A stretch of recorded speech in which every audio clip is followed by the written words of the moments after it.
Muy bien, nuevamente tengo el placer de dirigirme a ustedes, continuando con lo que hemos venido viendo y que nos ha ayudado, supongo yo, es mi intención, a entender mejor todo este banquete de temas tan interesantes. Vamos ahora a ver ya concretamente el anexo 2, que es el entendimiento, dicho en forma breve, el entendimiento para resolver las controversias que surjan entre miembros. Ahora sí se llaman miembros los de la OMC, que son casi 200 países, entonces esto es muy importante todo ello. Bueno, primeramente, se ocupa el anexo 2 de señalarnos cuál es su área, su campo de aplicación. Serán los acuerdos abarcados. Y los acuerdos abarcados están definidos en el apéndice 3. Los acuerdos abarcados son prácticamente todo lo que yo ya mencioné en ocasiones pasadas. Están incluidos también los plurilaterales. O sea que los conflictos que surjan, en pocas palabras, de la OMC mercancías, de la OMC servicios, de la OMC todo lo demás que tenga, propiedad intelectual. Estos dos temas, por cierto, son novedosos, son muy interesantes en el desarrollo del comercio y de las atenciones y los servicios, y para los autores es fundamental que se respeten sus derechos, y de ahí que se haya logrado toda esta serie de elementos nuevos, que ahora vendrán otros en esta modernización que hagamos del TLC, si es que se lleva a cabo. Bueno, el órgano correspondiente que decíamos hace un momento es el órgano de aplicación, de los acuerdos, el órgano de solución de diferencias, OSD. Y este órgano es el encargado de que se ponga en práctica todo lo que se haya dicho sobre solución de controversias. Aquí tenemos algo muy interesante. Todo esto es jurídico, pero no está sujeto a una rigidez absoluta. ¿Por qué? Porque primeramente no hay un órgano permanente que se ocupe de solución de controversias. Hay un órgano encargado de vigilar que se haga, mas no es un tribunal permanente. Los tribunales son ad hoc, como se les llama, o sea, tribunales especiales, grupos especiales. Y lo que sí es permanente, y esto es muy interesante, es un órgano de apelación que estará integrado por 7 personas, expertos mundiales, y que conocerán 3 de ellos de cada caso concreto. Me adelanto esto porque quiero presumir.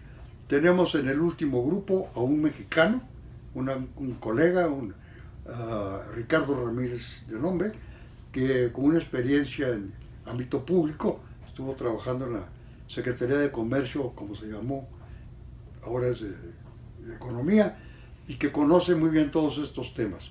Entonces, pues, estos ministros o funcionarios permanentes, esto sí, debo advertir que en la participación que yo tuve en el Telecán, yo insistí que tuviésemos un órgano permanente de arbitraje. El arbitraje ya no abundo más, se ha dicho con precisión la importancia que tiene y qué es el arbitraje. Solamente abordaré sobre algunos puntitos que lo manejen. Bueno, vamos pues a meternos cómo opera el modus operandi que tiene el grupo especial que se vaya nombrando. Bueno, primeramente, y aquí se recoge la experiencia del GAR, se establece que cuando uno de los miembros considere que una medida que tomó otro miembro u otros miembros le pueden perjudicar, tiene la capacidad jurídica de acudir ante el autor de esa imposición para explicarle por qué debe de remover el problema, es decir, de remover el punto que considera o la medida que tomó que le puede afectar. Tengamos presente que la idea y el espíritu de todo es no tener conflictos. En consecuencia, no se ve así con mucho gusto el que se tenga que estar acudiendo a los grupos especiales. Lo que se pretende es que se remueva el obstáculo, la piedra famosa que decíamos, que estorba el camino. Y se trata de convencer a quien la puso, pues que la quite. Esa es la idea. Ahora bien, cuando se tenga ese problema, se tiene la facultad de acudir, como ya digo, ante quien la puso, invitarlo a que se reúnan a tocar esos puntos. La parte afectada, es decir, el afectado, dispondrá de 30 días para que el otro le conteste. Debe de contestarle, según términos, en 10 días. Los términos no son absolutos, son flexibles. La idea es resolver los problemas. Entonces, si se reúnen a los 12 días o a los 8 días, no importa. Lo que importa es que se reúnan, platiquen entre ellos y vean si se puede o no remover la piedra. Sí se tiene que avisar al órgano que ya mencioné yo de solución de diferencias para que esté enterado y a otros comités, pero lo importante es que se tenga esa facultad. Si en 30 días no se llega a un acuerdo, entonces el periodo de consultas termina y de ahí en adelante hay dos opciones. Si es que una opción es no hacer, bueno, así se dice, en fin, yo también le digo opción. La opción es, bueno, ni modo, aquí me quedé. O bien, no quieres, pues vamos a hacerlo de cualquier manera. Entonces yo voy a solicitar, dice el quejoso, la instalación de un grupo especial. Muy bien, debo advertir que nosotros hemos tenido una experiencia y yo he participado de alguna manera en estos asuntos, por eso me constan algunos de ellos y cómo se maneja un poco esto. Bueno, normalmente pues debe de haber siempre el respeto a los principios fundamentales en todo esto, que es, si yo hago un acuerdo internacional debo de cumplirlo, es la obligación que tengo de cumplir con lo pactado y además de actuar de buena fe, porque si no actúo de buena fe no tiene ningún sentido lo que haga. Y uno de los elementos básicos del comercio internacional es actuar de buena fe y cumplir con en los tratados internacionales con el principio latino pacta sunt servanda, o sea, los acuerdos legítimamente pactados deben de cumplirse. Esa es la idea. Bueno, estamos en la mecánica. Se nombra entonces el grupo especial. Para nombrarlo, pues las partes deberán ponerse de acuerdo. Aquí hay una acotación. Si la parte, digamos, todavía no tiene el carácter de demandado, pero la parte a quien se le pide que remueva la piedra, se le dice en la reunión, en la sesión oficial correspondiente que tenemos del órgano de solución de diferencias, se va a tocar este tema, la parte puede decir, mira, mejor no la toques, yo ya estoy en pláticas con el quejoso y estamos en vías de resolver el problema. Muy bien, si esa es la idea, la respetamos. Entonces se guarda el tema, la queja, y se vuelve a meter en otra sesión siguiente, inmediata o posterior. Claro, a uno le interesa que sea inmediata y al otro que no. Entonces, pues, acabará viéndose en una sesión. Y en esa segunda ocasión, aunque ya no quiera el que había rechazado esa posibilidad atenderla, se hará. O quieres aceptar que hagamos y nombremos ya el grupo especial, o si no quieres, lo vamos a hacer de cualquier manera. Esa es una gran cosa que se tiene. Aquí no hay tu tía, de que ahora ya no quiero. No, quieras que no, se hace, perfecto. Entonces, el órgano de solución de diferencias será enterado de esto y se procederá, como digo, dentro de ese plazo de 30 días posteriores a los primeros 30, a solicitar o no. Aquí hay un punto interesante. En un caso que tuvimos, precisamente el mismo del cemento que mencionaba yo, la parte demandada pues era ni más ni menos que nuestro vecino del norte. Y no quiso. Y cuando insistimos nosotros y se dijo, bueno, aunque no quieras, se va a nombrar el grupo especial y vamos a volver a ello, dijo, no, ya eso ya lo vimos de alguna manera, no tiene caso. Se le insistió y se le dijo, se va a hacer. Y entonces tienes que nombrar o estar de acuerdo con los miembros del grupo especial, que serán normalmente, y aquí es una acotación que señalo, típicamente arbitral. Los tribunales arbitrales en general se componen de 3 personas, de 3 árbitros, que no basta ser abogado, ni ser un experto en las materias. Tiene que además tener la disciplina y digamos el respeto y el cariño al arbitraje, porque es una institución muy noble, es una institución de caballeros. Quien no tenga ética de caballero no podrá ser un árbitro. Esto es muy importante tenerlo presente. No es una especialización nada más, es una condición de espíritu, de disciplina. Esto es muy propio pues de caballeros, no de pelafustanes como ahora tanto abunda, ¿no? Bueno, entonces se nombra el grupo especial y el grupo especial será designado por las partes y el presidente del tribunal o se ponen de acuerdo o lo nombra el propio grupo especial, el órgano de solución de diferencias. Ahora, aquí viene otro punto que acoto, porque todo esto es importante dentro de los términos que se puede hacer. Y los terceros países, imagínense ustedes que la OMC, compuesta casi ya por 170 miembros, pues hay muchos interesados en los problemas y en las soluciones a los problemas que tienen los países. No nada más, no necesitas ser quejoso para estar interesado y preocupado por ver cómo se resuelve. Ese es un tercer interesado. Y entonces puede decir, alzo la mano y manifiesto que en este caso que se va a ventilar, yo tengo mucho interés en saber cómo camina. Y además, no solamente en conocer, tengo interés en poder presentar mis puntos de vista. Muy bien. Entonces, cabe, fíjense qué mecanismo tan interesante, cabe la posibilidad de abrirle la puerta, pero no entras aquí a la sala, te sientas afuerita, y de ahí nos mandas sus papeles.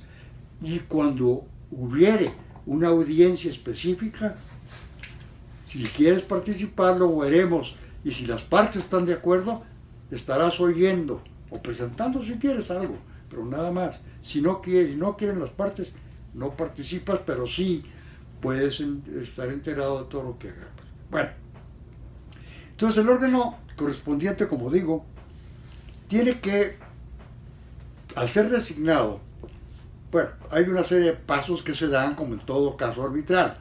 Se tiene que hacer un juramento de confidencialidad, de respeto, de acepto las obligaciones, tendré el tiempo suficiente para ello.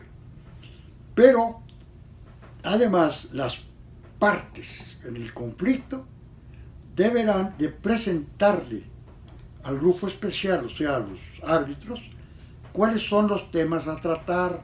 No son todos los que se les ocurren. Tienen que ser temas a tratar específicamente considerados. ¿Por qué?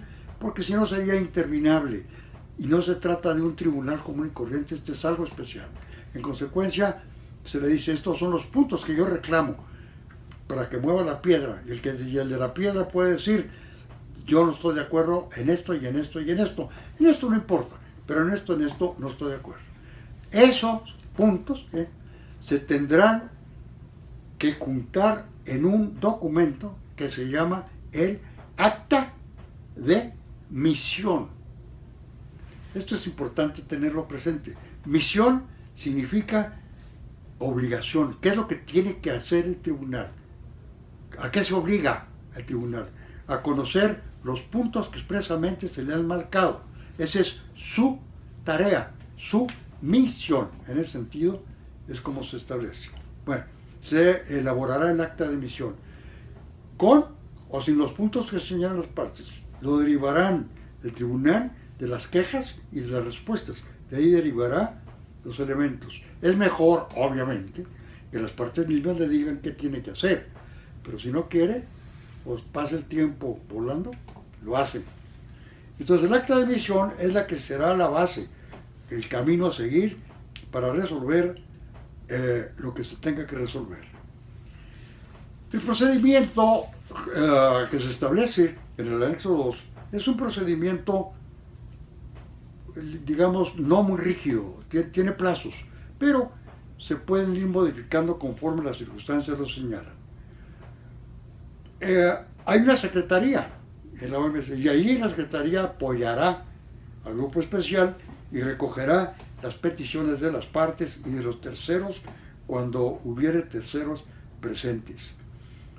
En principio se establece que el plazo que tiene el tribunal para conocer del caso y resolver será de 6 meses. Pero como ya he venido insistiendo, no son de una rigidez absoluta.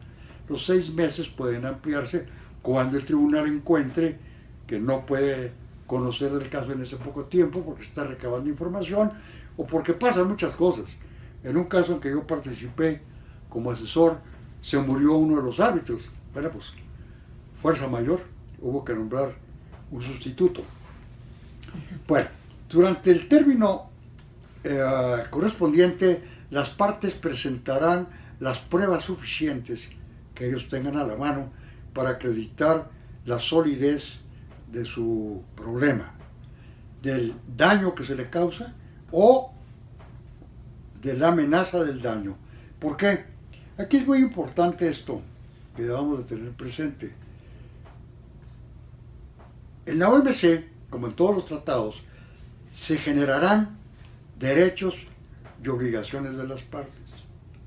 Y los derechos que tienen las partes son a tener y aspirar a un beneficio o ventaja que el acuerdo le da.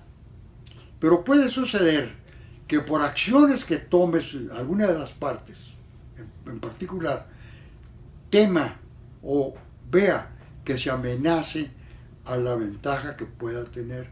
O sea, se provoque una imposibilidad o un menoscabo en los beneficios señalados.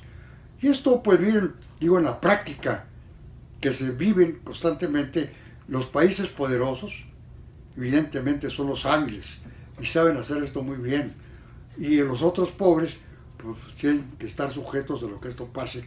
Entonces aquí se les brinda la oportunidad de que se precaven de esta posibilidad. Y aquí señalo otra cosa interesante, no está comprendida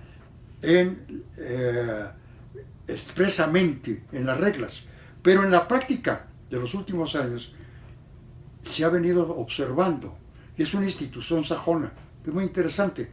Ustedes como abogados deben de recordar y saber que hay distintos órdenes o sistemas jurídicos en el mundo, pocos, pero muy importantes. Nosotros, en general, los países herederos del mundo latino, pues tenemos el Código Civil, el germano canónico, el napoleónico, en fin, se le conoce a distintos nombres, pero todo corresponde, somos herederos del derecho romano. En buena hora, pues es muy rico el derecho romano. Y existe otro que también parte del derecho romano, pero que se llama el common law, que es el que siguen países sajones, básicamente pues Gran Bretaña y los países adláteres, digamos de alguna manera, o herederos del common law. Ellos también tienen, y en muchos principios como nosotros tenemos, de derecho romano, inclusive estos charajos en latín, que ahí proceden. Bueno, entonces, hay una institución muy interesante del common law que se llama el amicus curiae, como ven ustedes, latinajo, pero que es muy importante. Fíjense, en nuestro derecho no lo tenemos, y ellos sí lo tienen. Yo creo que ahí sí van de gane para beneficio del afectado. ¿Por qué? Porque con la amicus curiae, un tercer país que no tenga un interés directo como parte y que entonces no tenga el carácter de tercero interesado, como lo establece nuestro Código Civil, sí puede decir, oye, yo quiero estar presente, y entonces quiero que me aceptes un escrito que voy a presentar a través de la institución de la amicus curiae. ¿Qué significa eso?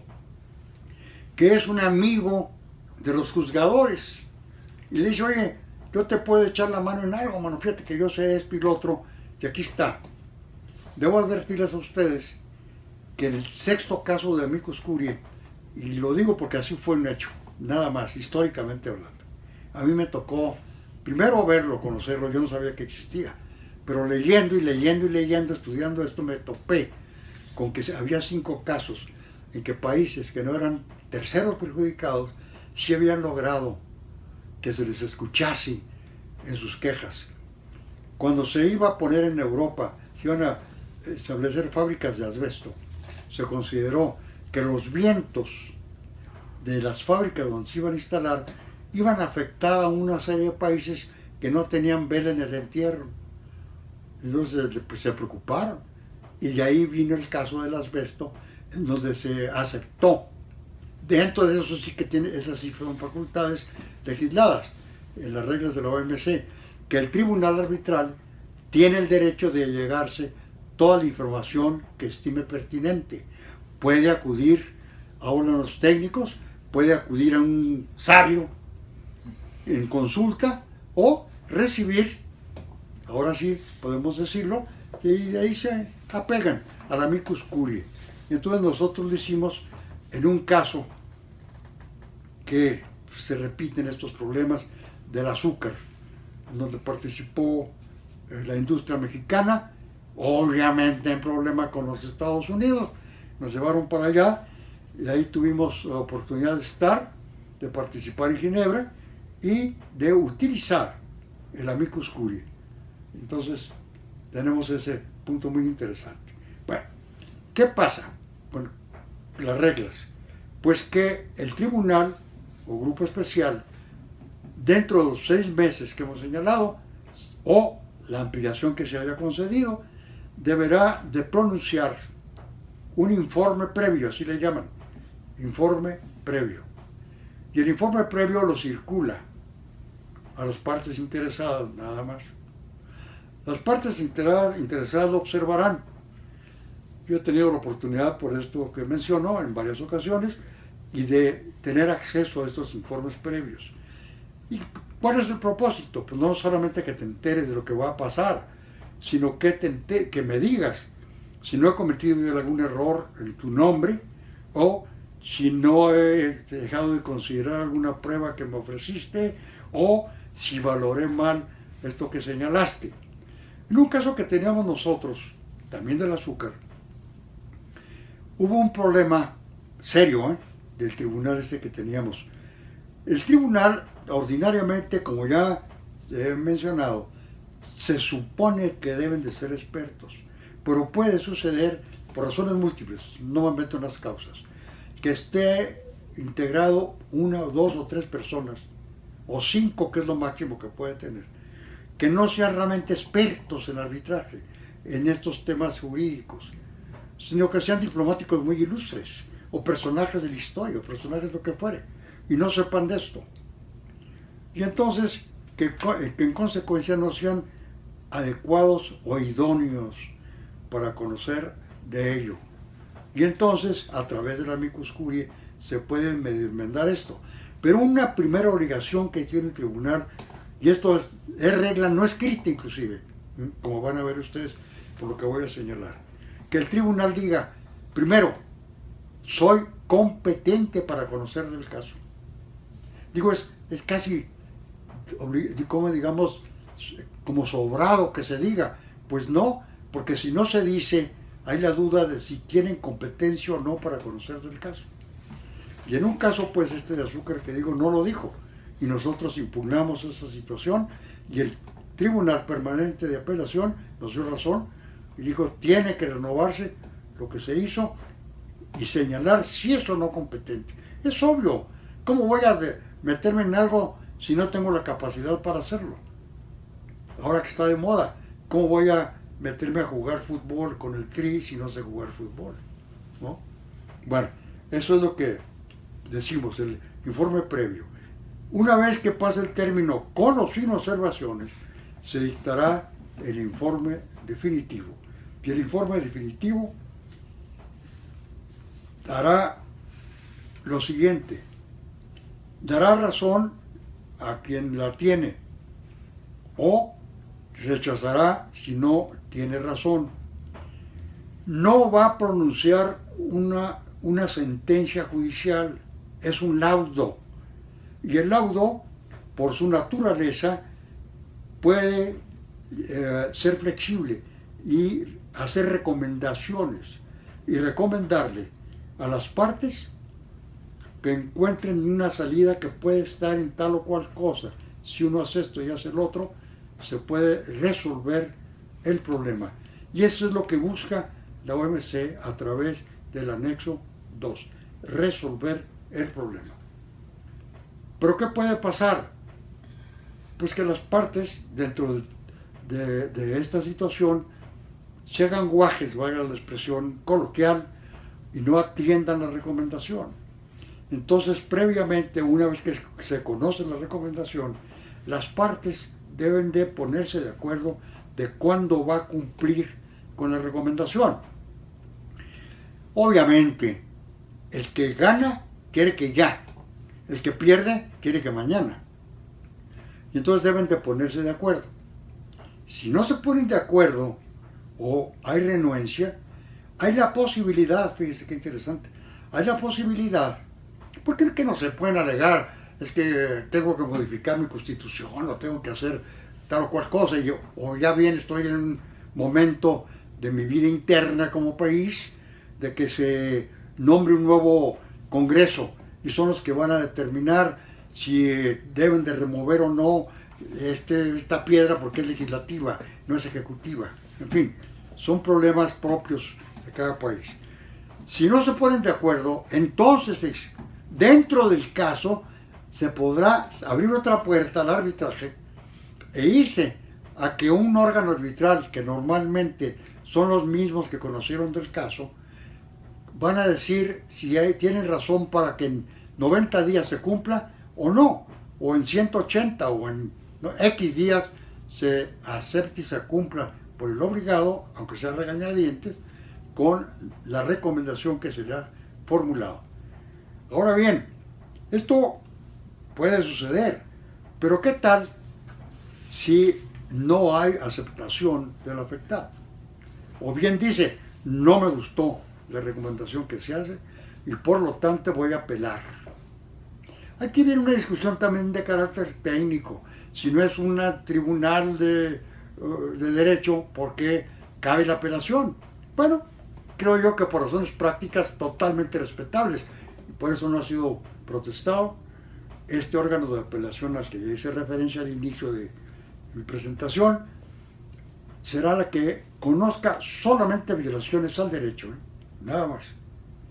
Por eso, en esto que mencioné como ejemplo del caso en que yo participé de arbitraje, que no había señalado su competencia, lo alegamos, dijimos jurídicamente, aunque no lo pida yo, esto es una obligación del tribunal.